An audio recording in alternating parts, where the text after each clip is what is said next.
But first, you'll know our first guest from films like Austin Powers, TV shows like The Royals, and oozing glamour on the red carpet. But for almost 3 decades, she's also been on a life-saving mission in what she calls the most meaningful work of her career. Here, this Breast Cancer Awareness Month, to tell us more, please welcome Elizabeth Hurley.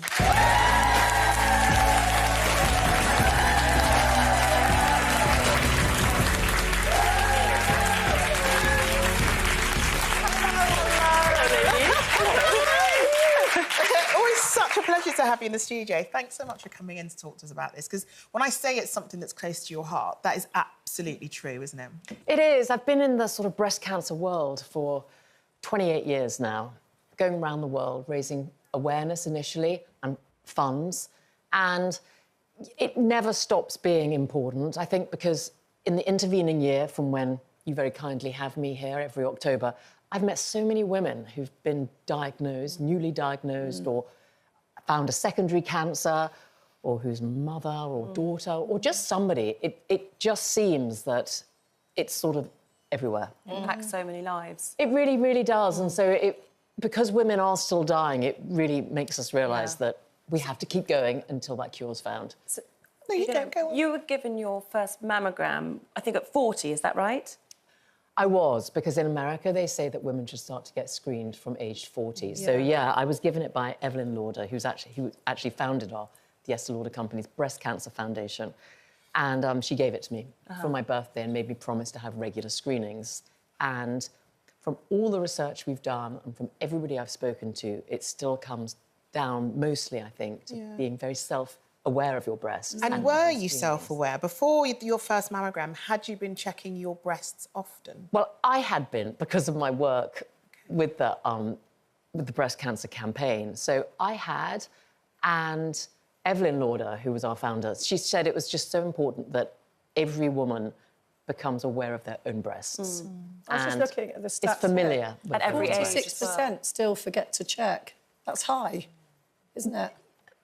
Yes, it is a high figure, and people are busy, people don't want to find anything. Yeah, well, that's the... I think there's a nervousness. That is the key. There's always fear around that, but I think one just has to really sort of give oneself a stern talking to at that point and say, look, 1 in 8 of us will be diagnosed. That's 13% of all women will be diagnosed with breast cancer.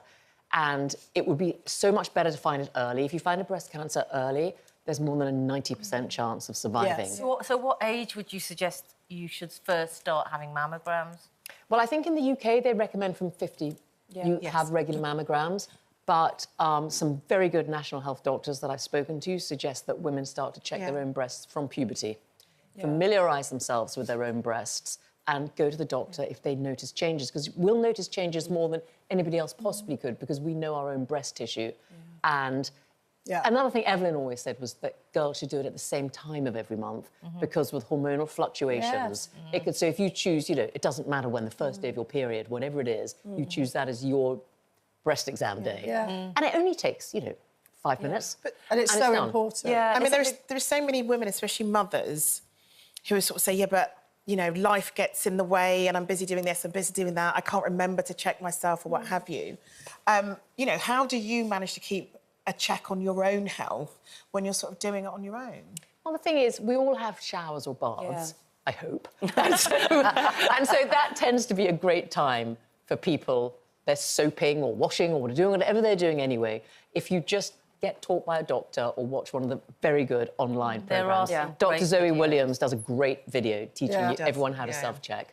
And I think if you follow that, you really can take that time in the shower. Your grandmother had breast cancer, didn't she? And she sort of discovered a lump. Have you've been tested for the gene, have you? Yes, and I don't carry the gene. But my grandma was a classic of that time. It was the early 90s. She found a lump. We knew nothing about breast cancer. The pink ribbon hadn't been invented. There wasn't Breast Cancer Awareness Month. We would never have sat here on daytime TV talking about breast cancer. And she found a lump. She didn't tell anyone for a very long time because she was very embarrassed and scared. And she died. She had a mastectomy, but she ultimately died. But we didn't know anything about her treatment.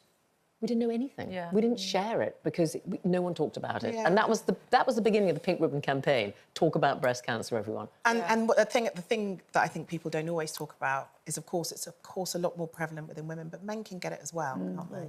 They can. Men can get breast cancer, and I've met several men who've been diagnosed with breast cancer and had a mastectomy. And it's very hard for them, I think. I think it's much worse for them than it even was for women way back in the day, because there was a lot of stigma around men talking about their breasts. Of course there is. So that's also something to overcome. But even if men are much less likely to get breast cancer, which they are, they still have mums and daughters and wives. So they're very affected as much as, in a different way, than, of course, the person who's Talking about young men, Damien. my lovely young man. I can't believe he's 21. Have you... First of all, he's gorgeous. Yeah. Working so as a like model you. now, right? And doing films. You've just done a film with him, have you? What was it? Strictly Confidential? Was that fun, working with him? He wrote and directed his first movie. I can't discuss it myself at this time. Right. Because I'm on strike. But he wrote and directed a movie, and he's done a brilliant job. Amazing. And I would love to come and talk about it. Yeah. And have you got an empty nest? Has he moved out?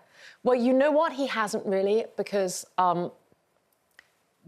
we work very closely on his movie, and we're prepping a few more movies to one day make. I don't even know if I'm allowed to say all this. Is he living at home we work. with you? Yes, he's living at home. Still living at home. Still living at home. He's still You're living so at home. lucky. You still got him at home. I think I'm dreading that university, leaving the nest syndrome. How old are yours? 18. Yeah. And I'm like, come on, just stay at home a little bit longer, because I do feel like, you know, especially as a single mom, sometimes you get super bonded with your one son, and then you end up feeling like somebody's going to come and take away that space. And I think, you know, But at the you're a huge role model. but at the same time, we want them to fly. You know, we want them to. But yeah, we don't want to be forgotten. Now, Elizabeth, very quickly before you go, I know you're coming back, but I wanted to ask you, Dame Jane's coming on. She's on her 19th book. Wow. You're slacking. Where's your autobiography? Come on, we need it. Well, you know, Jones are brilliant. I've read lots of Jones books, and she's very good. She gives lots of wonderful bits of information without being scurrilous. That's quite a skill, I think. Yeah. Because some books are kiss and tells, and some books are boring. And somehow she managed to get that The middle line. ground. I don't know if I could find that. Maybe I'll look for it one day. Oh, you're absolutely cool. You've got a brilliant sense of humour. And you're actually going to play a game with us later. You're going to come back on with Dame Joan. So this is the last time you're going to see her for today, but give her a round of applause. Thank you.